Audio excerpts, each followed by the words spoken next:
ఎందుకు చేయాలి? మీరు అసలు చేయాల్సింది మీరు కాదు, కడుక్కోవాల్సింది మీ నోళ్ళు పెనాయిల్తో, మీ కాళ్ళు యాసిడ్లతో కడుక్కోవాలి, మీ నోళ్ళు పెనాయిల్తో కడుక్కోవాలి. అప్పుడే వెంకటేశ్వర స్వామి మీ పాపాలు పోతాయి. అప్పటి వరకు మీ పాపాలు పోవు. ఈ ఈ ఈ గీ శాంపిల్ అండి 12/7/2024 డ్రా చేశారు ట్యాంక్స్లో నుంచి. వీళ్ళు శాంపిల్ రిసీవ్ డేట్ వచ్చి 17/7/2024. అంటే 12వ తారీఖున డ్రా చేస్తే 5 రోజుల పాటు ఈ గీని వాళ్ళ సంరక్షణలోనే పెట్టుకున్నారు. 15 రోజు అంటే 5 రోజుల పాటు గీని ఓపెన్ ఎయిర్లో పెట్టేశారు. ఓపెన్ ఎయిర్లో పెడితే గీ పాడైపోదా? కంటామినేట్ అయిపోదా? 10 నిమిషాలు బయట పెడితేనే ఫ్రీజ్ అయిపోయే నెయ్యి ఓపెన్ ఎయిర్లో పెట్టేసి 17వ తారీఖున శాంపిల్ పంపించారు. వీళ్ళు 23/7/2024 ఈ శాంపిల్ని టెస్ట్ చేసి రిపోర్ట్ ఇచ్చారు. ఈ రిపోర్ట్లో పంది కొవ్వు ఉంటే, ఈ రిపోర్ట్లో ఫిష్ ఆయిల్ ఉంటే బాధ్యత గత ప్రభుత్వ ముఖ్యమంత్రి, గత ప్రభుత్వ టీటీడీ బోర్డు వహిస్తారా? లేకపోతే ఇప్పుడున్నటువంటి ముఖ్యమంత్రి, ఇప్పుడున్నటువంటి ఉప ముఖ్యమంత్రి, ఇప్పుడున్నటువంటి మంత్రి బాధ్యత వహిస్తారా? మీరు చెప్పండి సార్, ఎవరు బాధ్యత వహించాలి? ఎవరి మీద నిందలేస్తారు?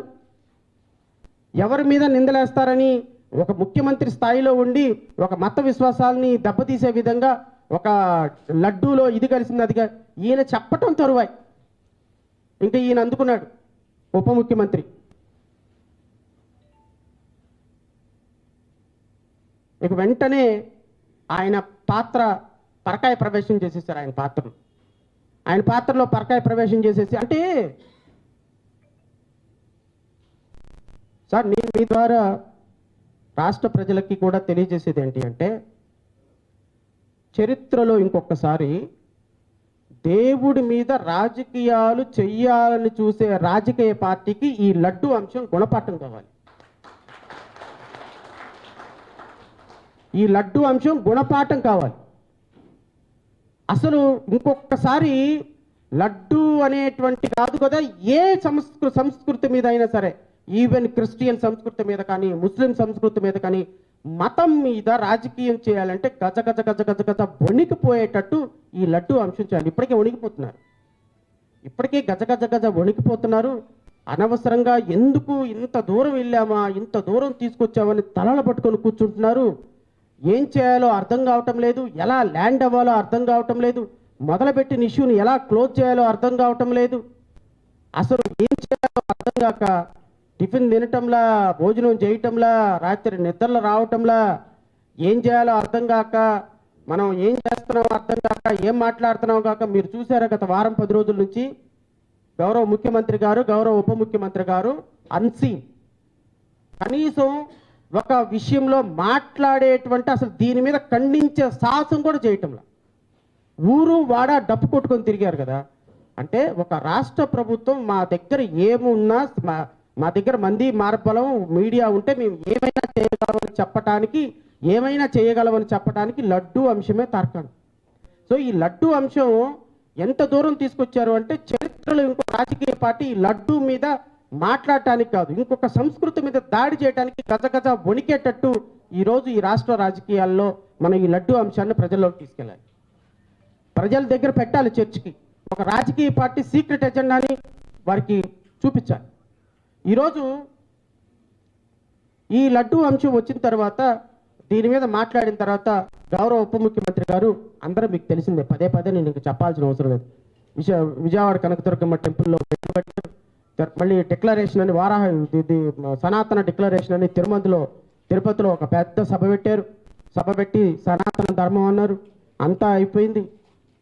ఎందుకయ్యా ఇది చేసింది అంటే, తిరుమల వెంకటేశ్వర స్వామికి 2024లో లడ్డు అమ్మేటువంటి పర్ కేజీ నెయ్యి యొక్క కాస్టు 358 రూపాయలకి కేజీ నెయ్యి ఇస్తున్నారు. ఈ 358 రూపాయల కేజీ నెయ్యిని వాళ్ళ సంస్కృతికి, వాళ్ళకి సంబంధించినటువంటి హెరిటేజ్ సంస్థకి ఇవ్వాలి. అంటే ఈ కేజీ నెయ్యిని ఎవ్రీ మంత్ 40 కోట్ల రూపాయల వరకు ఖర్చు పెడతారు నెయ్యి. ఈ 40 కోట్ల రూపాయల యొక్క ఇన్కము ఎవ్రీ మంత్ అంటే ప్రమారమే 12, 4, 48, 500 కోట్ల రూపాయలు. అంటే ఒక సంవత్సరానికి 500 కోట్ల రూపాయలు, 5 సంవత్సరాలకు గాను 25 కోట్లు, అంటే 2500 కోట్ల రూపాయల నెయ్యి ఖర్చుకి ఇది హెరిటేజ్ సంస్థకి ఇవ్వాలి అనేటువంటి ఒక ఆలోచనతోటి ఏం చేశారు, నెయ్యి మీద బురద చల్లారు. బురద చల్లి ఏం చేశారు అంటే,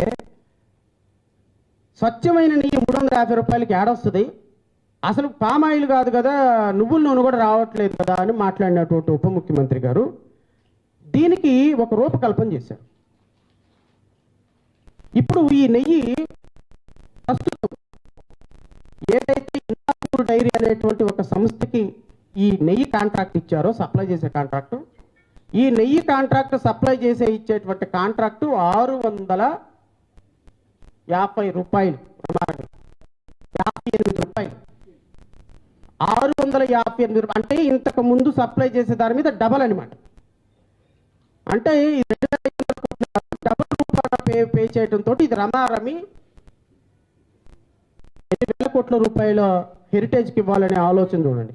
అయితే హెరిటేజ్ డైరెక్ట్ కాదు, ఇది కూడా అదే చంద్రబాబు నాయుడు గారి యొక్క చతురత.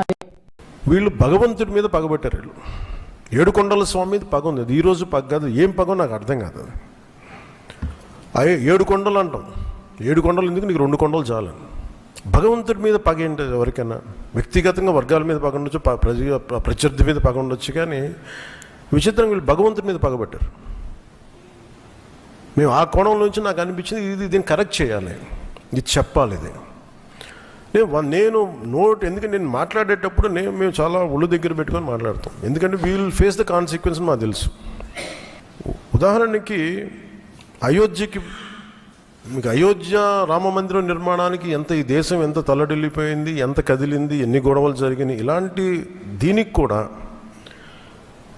వీళ్ళు పంపించిన దాదాపు 1,00,000 లడ్డూలు, ఇవన్నీ కూర్చోబెట్టి ఇన్ఫర్మేషన్ తీసుకుంటామంటే ఒకటి అసలు ఏం జరిగింది అన్నీ మొన్న వీళ్ళు చెప్పిన రిపోర్ట్లోనే దాంట్లో యానిమల్ కొవ్వు లేదంటున్నారు. సరే, ఫర్ ఎగ్జాంపుల్ నేను ఒక ఆర్గ్యుమెంట్ సేక్ అన్ని రిపోర్ట్స్లో కూడా ఎక్కడ కూడా ఈ నెయ్యిలో నెయ్యి లేదు.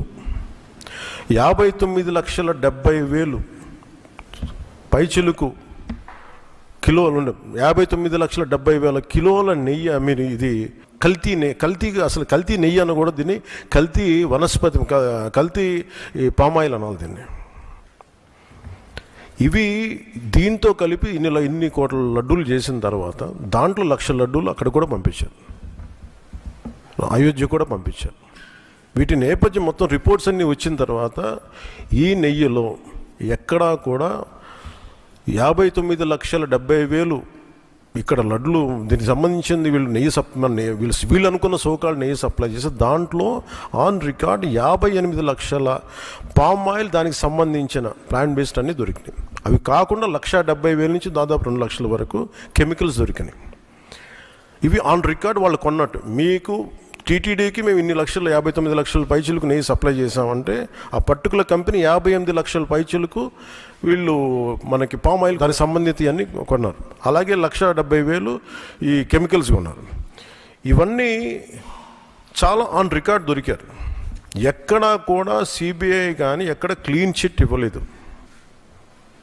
క్లీన్ చిట్ ఎక్కడ ఇవ్వలేదు. వాళ్ళు వెరీ క్లియర్ కట్గా చెప్పింది ఈ నెయ్యిలో పూర్తిగా ఇది ప్లాంట్ బేస్డ్, అంటే దీంట్లో నెయ్యి మన పాల నుంచి పాల కొవ్వు నుంచి రావాల్సింది, దీంట్లో ఇది లేదు. చాలా చాలా స్పష్టంగా అది చెప్పారు. మిగతాయి మేము నిర్ధారించలేకపోతాం, మా దగ్గర ఇన్ఫర్మేషన్ లేదనేది ఒక రిపోర్ట్ వాళ్ళు చెప్పింది. అలాగే national dairy development board very క్లియర్గా చెప్పింది దీంట్లో ఫిష్ ఆయిల్, అలా గొడ్డు కొవ్వు, పంది కొవ్వు, ఇవన్నీ లార్డ్ మన ఇంగ్లీష్ పదాలతో ఇవి ఉండే అవకాశాలు ఉన్నాయి. చాలా స్పష్టంగా వాళ్ళు ఇచ్చారు.